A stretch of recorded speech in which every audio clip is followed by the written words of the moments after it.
শুরুতেই নজর রাখবো হাইলাকান্দির দিকে। হাইলাকান্দির রাজনীতিতে এবার একেবারে শুরু হয়ে গেছে গদ্দার হান্টিং। কংগ্রেস যেন গোয়েন্দা পুরো খুলে বসেছে।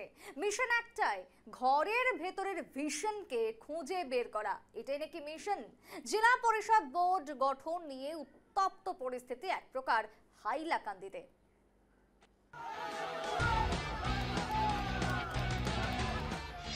অসমের হাইলাকান্দির রাজনীতিতে চলছে গদ্দার প্রিমিয়ার লিগ।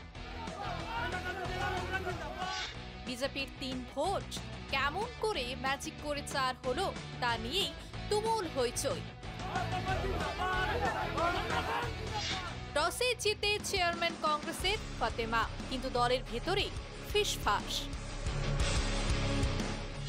প্রথমেই নিশানায় নির্দল দিলওয়ার, মুর্দাবাদ স্লোগানে উত্তপ্ত চত্বর। তাহলে আসল গদ্দার কি কংগ্রেসের ঘরের ভেতরে লুকিয়ে?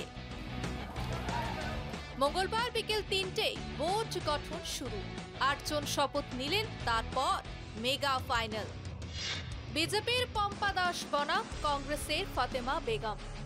ক্যালকুলেটরে হিসাব করলে বিজেপির ভোট 3, কিন্তু কপাল ভালো, মিলে গেল এক বোনাস ভোট, সমতা। তারপর ভাগ্য দেবীর কাছে আরজি, টসে জয় কংগ্রেসের ফাতেমা। কিন্তু রাজনীতির মঞ্চে পর্দা নামা মানে আসল নাটক শুরু। হঠাৎ চিৎকার, গদ্দার মুর্দাবাদ। প্রথমে সন্দেহের তীর গেল নির্দল দিলওয়ার হোসেন বড়ভূঁইয়ার দিকে। তিনি যেন এক রাতেই ভিলেন অব দ্য ইয়ার। এবার শুরু পোস্ট ম্যাচ ড্রামা। শুরু হলো গদ্দার ধরা অভিযান। প্রথমেই ফাউল দিলেন নির্দল দিলওয়ার হোসেন বড়ভূঁইয়া। তবে সন্ধ্যায় দিলওয়ার প্রেস কনফারেন্সে গলার স্বর পাল্টে দিলেন।